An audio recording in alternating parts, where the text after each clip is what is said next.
Here's my promise to you. Try Navage. If it doesn't relieve congestion and help you breathe better, sleep deeper, snore less, and feel healthier, just return it for a full, no-questions-asked refund. Over 1 million sold. Online at Navage.com or at Walgreens, CVS, Rite Aid, Bed Bath, and Target. Make good nasal hygiene your new normal with Navage. Navage. With all the nasty stuff in the air these days, isn't it time to make good nasal hygiene your new normal? You wouldn't go a day without washing your hands or brushing your teeth, but what about your nose? It's the body's air filter, and it traps germs that can make you sick and allergens that can make you miserable. Nasal irrigation cleans your nose by flushing out allergens, mucus, bacteria, and worse. And it's clinically proven to relieve congestion naturally without drugs. I'm Martin Hoke, and I invented Navage, the world's only nose cleaner with powered suction. Navage is the easy-to-use alternative to neti pots, pills, and sprays. Here's my promise to you. Try Navage. If it doesn't relieve congestion and help you breathe better, sleep deeper, snore less, and feel healthier, just return it for a full, no-questions-asked refund. Over 1 million sold. Online at Navage.com or at Walgreens, CVS, Rite Aid, Bed Bath, and Target. Make good nasal hygiene your new normal with Navage. Navage. You don't feel right. You sleep plenty, but you're always tired. Your joints hurt. You push through it. It could be lupus. We're here to help. Learn more at BeFierceTakeControl.org. Brought to you by the Lupus Foundation of America and CDC. You're fierce. You take care of business and don't hold back. Taking care of your health shouldn't be any different. You know when something's off. Don't ignore symptoms like fatigue, joint pain, and rashes. Listen to your body. It could be lupus. We're here to help you take control. Learn how at BeFierceTakeControl.org. Brought to you by the Lupus Foundation of America and the Centers for Disease Control and Prevention. Hey everyone, this is Robert Carey from America's #1 travel radio show, inviting you to join Mary and me and Rudy every Sunday as we cover the ever-evolving world of travel, talk with the newsmakers, share compelling experiences, and explore the world together during the fastest 2 hours in travel. It's in our DNA to travel. The world of travel is so entwined in our daily lives. It's an economic engine, and that's why we do everything we can to bring you a diverse show that's different than anything you'll see here or find anywhere else. So join us on RM World Travel or engage us anytime at rmworldtravel.com. Join me, Darren Streblow, for the Darren Streblow Comedy Show, Sundays at 6 p.m.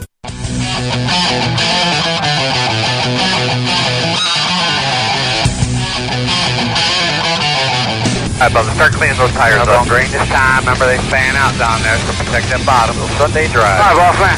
Hey, car's off. Be ready. Bud, be ready. Gas that bitch up. Ready. Green flag. Green. Holy moly, I'm deaf. Welcome to the Inside Pass. WSIC. The show that's on before us is Iredell State School District, and apparently they needed jacked up volume because into the headsets. The headsets. It was very, very loud. Welcome to the show, everybody. I'm Randy Miller, Tom Baker, sitting over in the Silman seat. We've got a lot of stuff to cover. No guest this week because we were going to have Jade Gurse, who wrote the John Andretti autobiography called The Racer. But because our show is only 30 minutes for the next 2 weeks, we thought it would be a disservice to him to have him on today. So he's actually going to be on Thursday's Motorsports Madness show. And I know myself, Jacob, Tom, we're all excited about that interview. He's looking forward to being on. And as far as I know, he's going to be on probably for most of the show. So it'd be a good show. Be a great show. Thursday night, 7 p.m. Eastern. Mm-hmm. And you can either dial up if you want to download the Performance Motorsports Network app, which is PMN Radio. Just search PMN Radio, download the app. You can play it on there live, or you can just go to the website at racechaseronline.com. Racechaseronline.com, and you'll see the show's player. Scroll down the homepage and click on the show's player at 7 Eastern, and you will hear the show. And there's also going to be a cup race going on at the same time as our show being on the air. Turn the sound off on the cup race. Exactly. And listen to Jake Gurse, because he is going to be an amazing guest talking about some of the books he's written and his experiences. Yeah, some good things happening Thursday night. So I guess we'll have to do our picks at the start of the show in order to get them in before the race is halfway over. But we'll talk more about that in just a little bit. So the All-Star, we'll back up a little bit and talk about the All-Star race first, because it was the first of many races that happened over the last week.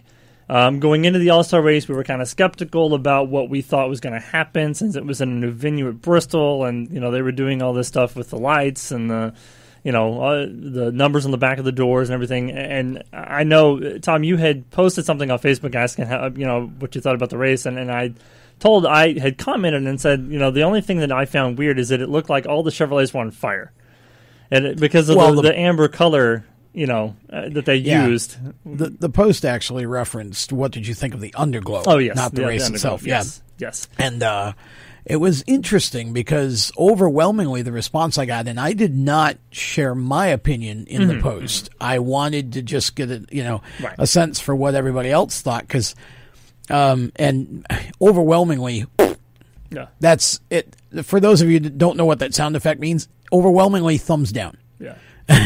It was huge thumbs down.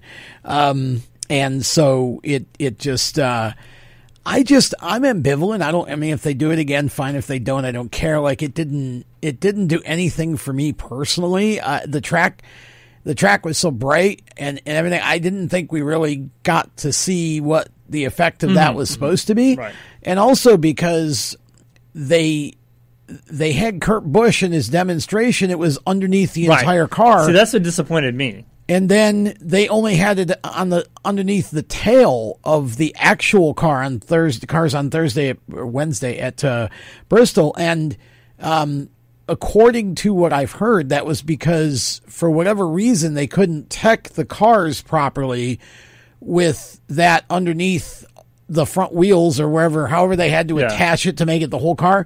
It's like, well, why did you put it out that way then? Right, exactly. Yeah, maybe they thought when they did it that's what they were planning on doing. But they didn't think it through very well. I guess because it felt to me like, okay, this is it. Like, where's the rest of it? Yeah. And so I don't. It just kind of felt like a little bit of false advertising in a way that NASCAR didn't plan it like that, but it kind of happened. So it's like NASCAR needs to do better. If they're going to promote something, they need to know what they're promoting and know that it's going to be what they say it is, because a lot of people were saying we would have liked to have seen the whole car. Right. And with only the tail, it just ruined it. Right. Which I kind of agree with. But like I said, for me, that's just sort of like, okay, if you want to do it, fine.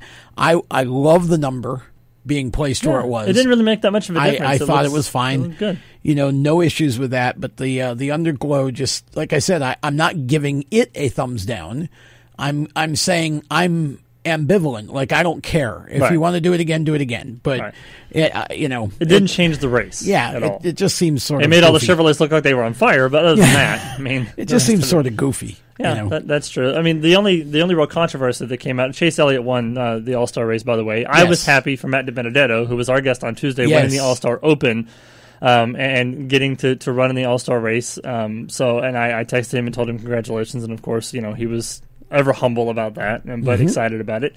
But of course, the Bubba Wallace and Michael McDowell situation that happened during the race, where there was depending upon what who you cheer for, I guess on a regular basis, either Bubba made a mistake or Michael turned him, however you want to look at the situation, it ended up with basically Michael McDowell's going to make a little money off of the front bumper of Bubba Wallace's car because he decided to drop it off at his hauler. Well, he's not. But I'm saying it off. It was his idea to take the piece and auction it off for Motor Racing Outreach, which was great. Which is a Christian-based faith-based charity, exactly. Which was kind of poking fun at some of the things that Bubba Wallace said. I, for one, I could care less about the accident as a whole. It's Bristol, it's racing, it happens, whatever. It's what Bubba said that kind of gets me a little under the collar. Yeah. It's like, somebody who's trying to be an advocate for, racial, injustice and stuff like that, and kind of putting himself out there and being, a spokesperson for NASCAR, to say something about somebody's faith is like slapping everybody in the face and making it seem like you don't care about everybody else's opinion as long as everybody's on board with what you think. It was childish and stupid. It was arrogant and cocky, and it's like if you're going to preach peace, love, and happiness, and you're going to not want to be picked on, then don't attack somebody else for their faith. Yeah, that's just stupid. And what Bubba said was stupid. It was ill-advised. You're right. It was arrogant. It was cocky. It was another example of Bubba wearing his emotions on his sleeve, and not having a filter. And he's put himself in the spotlight. So if you're going to dish it out, you got to take it. Yep. And that accident, in my mind, at best, was a racing accident. Bubba was clearly going up the track if you watch the front view. And McDowell had come off the wall because he didn't want to be in the wall. And he had William Byron on his left rear. So the cars basically met at a point, okay, and it turned Bubba. Now, again, at best, it was a racing deal. Hate it, a shame, shouldn't have happened. You know, if you must call Michael McDowell a joke, call him a joke. Don't attack his faith. Don't mock him for faith when you're in the middle of an activist and situation where you're trying to preach, you know, being nice, and then you go out and do that. Yeah. Exactly. Sorry. No, doesn't work. Absolutely. I completely agree with that.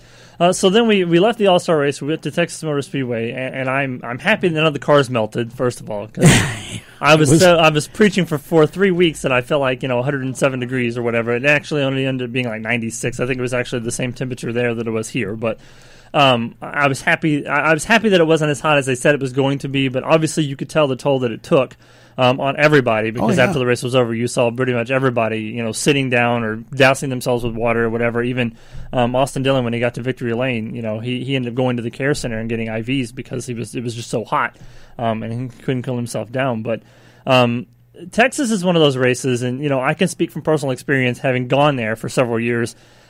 It's a boring race because it's so long, and actually Jacob actually called me on Sunday during the race, and he was like, we were talking about the race, or whatever, and I was like, I never realized how hard and how long this race was until I started watching it on TV. Because when you're there, you're so entranced in everything going on, you don't realize how long this race takes. But 334 laps on a 1.5 mile track is already long enough in the middle of March or April, and then you talk about doing it in July when it's 147 degrees in the car. This is obviously one of the races that needs to be shortened by far, because the race was only exciting in the final 20 laps or so. Right. The rest of the race was pretty mundane and boring. Again, clearly I thought the Truck and Xfinity Series, again, Kyle Busch notwithstanding, I thought those races really drastically outdid the Cup Series, though it wasn't a terrible race. It just wasn't a great race. But again, it's a 1.5 miles. The package we have is awful for a 1.5 miles, and this is what you get. But as you said, the last 20 laps were made up really for a lot of the exciting, first 4 hours, right? And you gotta give props to. I'm so tired of the Austin Dillon only wins races by luck. He survived 3 restarts where he had to hold off his teammate and everybody else in the field to win the race. It ain't luck. He was the best at the end of the race. It's like I'm so tired of some of the ignorance, frankly, of the NASCAR fan base. It's nonsense. It was a great win for them and a statement for RCR that, we may not be the fastest 2 cars every week, but we're getting closer to being in the mix, and with the right strategy, which that's what that was. It was a pit strategy call that put them where they were, and they had to earn the right to stay there, which they did, I thought it was a big win for them. It puts Austin in the playoffs, obviously. Reddick's clearly been the best of the rookies for most of the year. Could just as easily have gone the other way with Reddick winning. And honestly, if you want to go there, Bubba's not actually an RCR car, but a lot of the same stuff. And he was well up toward the top 5. In fact, I think he might have dipped into the top 5 for a minute or two, but he was certainly up in that, toward, until, he got shuffled back. But, I thought that was a great race at the end between the 2 teammates because Reddick wasn't backing off. There were no team orders here. No. Somebody is just as hungry for a win as Austin Dillon. Right. So, I'm happy for RCR. As an organization, that group is really growing big time this year. The Xfinity Series runs that Anthony Alfredo and a couple of the other guys have had in the 21 car have been just phenomenal. That RCR is definitely an organization that's on the rise for sure. Yeah, that's for sure. Steve Letarte mentioned during the race, I think one of the restarts that, if you look at the front row, it was Austin Dillon and Tyler Reddick, but then behind him there was Keselowski, Logano, Kyle Busch, and he said there's like 57 wins or something like that between the next three guys in line, and 3 or 4 championships between them. So to say, Austin Dillon obviously did earn that win because he had to do it 3 times. Of course. Just to hold those guys behind. And it happens. I mean, anytime somebody wins a race, either by fluke, by, rain shortened or whatever, they're always going to go, oh, well, you only won because you lucked out. But this wasn't that. Right, exactly. He can now say, no, I earned this win. That kind of deal with Austin comes from that mentality, and I loved what Austin said as soon as he got out of the car. Not bad for a silver spoon, kid, huh? Yeah, exactly. I mean, because I am so tired of people who say, he doesn't deserve that ride. It's that he doesn't deserve to be running the 3 because Dale's. I am so tired of that. That's just ignorant and dumb. Yeah. I mean, and I keep explaining to these heads of knuckle that if you had millions of dollars and your grandson wanted to race a cup car, you darn sure have it and he'd be racing it. Right, exactly. Stuff a sock in it. I mean, it's just, You're right, I know I sound like I'm on the warpath today, but it's just, I'm not going to be politically correct when it comes to some of the stuff because it just gets annoying when you see it in the groups every week. I mean, nobody's ever going to be happy about Austin Dillon doing anything in the 3 car. No, old school fans the only one. If it's not an Earnhardt in the car, they could care less. Austin could lead every lap of a race and lap the field, and somehow it still would have not been good enough. He somehow still lucked into it. Yeah, exactly right. So we also had the Xfinity and the Truck Series in action. Cindric won his 3rd race in a row because Kyle Busch decided to give it back to him after being disqualified. Kyle didn't, but he made a funny comment of basically saying NASCAR wants me to stay in the Xfinity Series for a few more races. He said once he gets to 100, he's done. I think he's at 98. When I found out he got disqualified, I was like, oh gosh, really? Could we just have let it go? We got to add another race to it now to give it to him just to keep him out. Yeah, of the for the next was he 5 wins? I think he's in the 96, 90 something. Yeah, like can we just let him put a cup motor in it? Whatever he's got to do. Get him to 100 and get him out. Bring T-Rex back out of the museum. Whatever you got to do, just let him get to 100 so we get rid of him. Allgaier won both the stages of the Xfinity race, but then he had a penalty for blending in too quick, which was the same penalty that Eric Almirola received on Sunday's race. They went through, looked at footage, and apparently he blended into the track too quickly, and so he ended up getting penalized for that. Kyle Busch wasn't denied on the truck race, though. He did end up visiting Victory Lane. But the greatest thing, I guess the good thing that came out of the Truck Series is they announced the Triple Truck Challenge races that are going to be returning. The Daytona Road Course, Dover, and Gateway are the 3 races on the schedule, and that is the 3 races where no Cup drivers or Xfinity regulars are allowed to compete. Are ex-Cup drivers allowed to compete? No. Okay. It has to be Truck Series regulars only. Okay. No Greg Biffles. Okay. No. I mean, that's good. And I think that Triple Truck Challenge was a cool deal last year. And I'm kidding about Biffle. I didn't mind seeing Biffle come back and win, but I just think, again, we need to be doing more for the regulars more in incentives these series for the regular guys. Instead of, and so I'm excited. The Daytona Road Course is such an unknown. I mean, that's either going to be the greatest thing NASCAR's ever done or the biggest disaster. We don't know which. It could be both. It could be a mix of both. You're right. But it's just very intriguing, and it's a great race. I think it's the perfect neutral race to start off that Triple Truck Challenge with. They're promoting that race heavily, too, so that's always a good thing. Speaking of promotion, a brochure was sent out over the weekend to ticket holders for Phoenix Road or Phoenix Raceway, whatever it's called now, to indicate that their championship weekend is going to return in 2021. So this is the first sign of the 2021 schedule in terms of knowing, aside from Nashville, knowing what date is going to be where. Of course, it does say subject to change on the brochure, but the dates are November 4th, 5th, and 6th, which indicates that the season is going to end 3 weeks earlier than normal now, ending the first week in November as opposed to the weekend before Thanksgiving, and then this year the week before Thanksgiving. So Yeah, it's and again, as you say, things are subject to change. That's a date, so it's on the calendar. Right. It's a tentative penciled in. I would suggest that means the thinking is we can do a couple of these doubleheader deals to kind of same season. number of races, less calendar time, kind of thing. Absolutely. So yeah, I would guess that's probably where we're headed in that, and I think that's fine. I don't want to see NASCAR. I want to see them end in September or early October like IndyCar wants to do. I think that's goofy.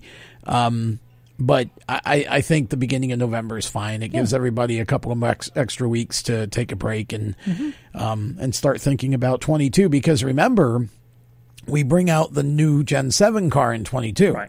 So it's probably good to have a couple of extra weeks because I'm guessing that's going to mean more work overall for the teams between 21 and 22 to get ready for that, prepare those cars. So ending a couple of weeks early gives you that couple of extra weeks to still have the same amount of time off, if that makes sense. That's very true. That's true. I'm ready for 2021. I'm done with 2020. Me too. I divorced 2020 about 6 months ago. Speaking of tracks that may or may not be on the schedule going forward, Iowa is in the rumor mill to either be closed or sold before the end of the year. Sources reported that the track could have run their races this year with trucks and Xfinity at 50% capacity because IndyCar ran theirs over the weekend as well. The Speedway posted on social media a thank you for 15 years of service and 15 years of dedication to fans of the racetrack. So it looks like there may be something to the Iowa situation. I'm gonna address this as if it's more than just somebody making up a story here because it's been around a little bit. So I'm going to address this as though it could be real. Dear NASCAR, what in the world are you doing?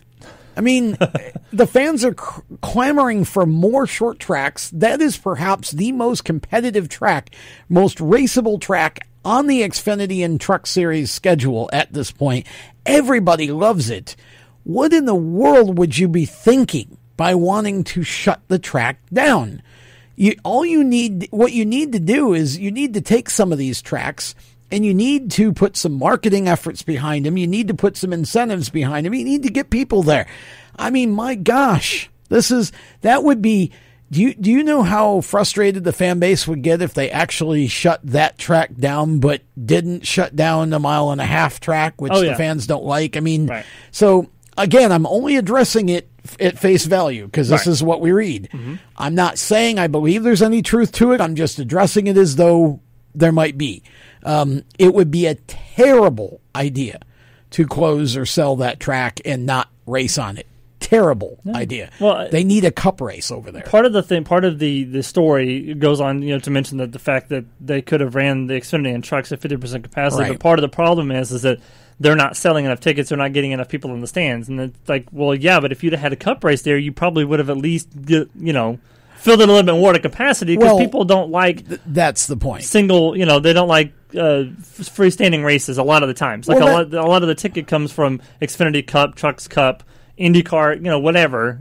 So how much capacity are you getting at half the tracks you're running now? Zero. Right, exactly. Right. I understand you're running cup races, but what capacity if we're trying all this stuff, we could have put a cup race there. Yeah, for sure. Before the end of the year. Yeah. It just I hope there's no truth to that because that is the most raceable track that's been added to the group of tracks in many, many years. Anything puts on a great show there. So that would be a huge mistake on NASCAR's part to close that. Yep, for sure.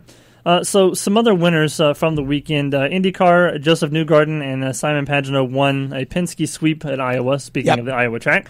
A scary crash in race 1 with Connor Daly and Vincent VK. Luckily, nobody got hurt, but that was a pretty wicked-looking accident. Lewis Hamilton won in F1 again. And then in NHRA, they got postponed until September because rain decided to ruin their parade. Yeah. And then over on the dirt, Kyle Larson just can't stop winning races. He has 20 wins and 28 top 3 finishes in the last 33 starts. Okay, so the Rinus VK crash, all I can say to that is thank God for the aeroscreen? Aeroscreens. For sure. Okay, because that would have been really bad without it. If there was ever any proof we needed it, there it is. Lewis Hamilton winning in Formula One, he was 24 seconds up on the entire field at one point. He won the race. 7. He won the race yesterday. Yeah. Before the race even started. He had already won it. Yes. He was basically he was running the next race while everybody else was still at this track. He's a race ahead of everybody. I mean, it's just F1 is really a bad joke right now. The NHRA race, again, hate to see that. I mean, that's right. The NHRA is struggling to get off the ground this season. Tell me again why Kyle Larson needs to be back in NASCAR. Right. I mean, exactly. I'm sure I know it's more money, but gosh. I don't know. I'm sure he's won more money in the last 6 weeks than he probably has won in half of his Cup career. It's like it's somebody, AJ, get somebody get him an IndyCar ride. He doesn't need to be back in NASCAR. He needs to be in IndyCar. He wins in that stuff. He's going to get kicked out of the Outlaws because he wins all the time. Yeah, get out of here. He would be an IndyCar star. Yeah, he would. I mean, it's that simple.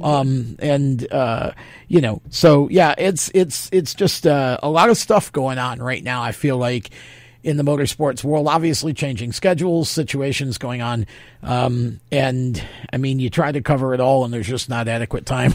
That's very true. That's very true. Speaking of which, we have like a minute and a half left, but I wanted to get to this real quick. Yeah, Brad Keselowski took to social media to voice his displeasure about unqualified drivers, saying that he feels like there should be a protocol in place to basically kick drivers out that don't perform or that cause accidents or whatever the case may be in Cup. He's talking about Quinn Houff because he tried to go to pit lane and ended up taking out 3 cars during the race on Sunday, and so Brad was a little bit mad about that and decided to go to social media because Twitter is where everybody goes to, iron out their dirty laundry. Well, yeah, that's basically what Twitter is. And in terms of that, I just want to know when Kyle Busch wrecks cars in 2 or 3 straight races, do we demote him? I mean, see, that's the slippery slope you get into. I do think there should be more of a criteria for getting the Cup than, I got the money. Right, exactly. Okay, I totally agree with that.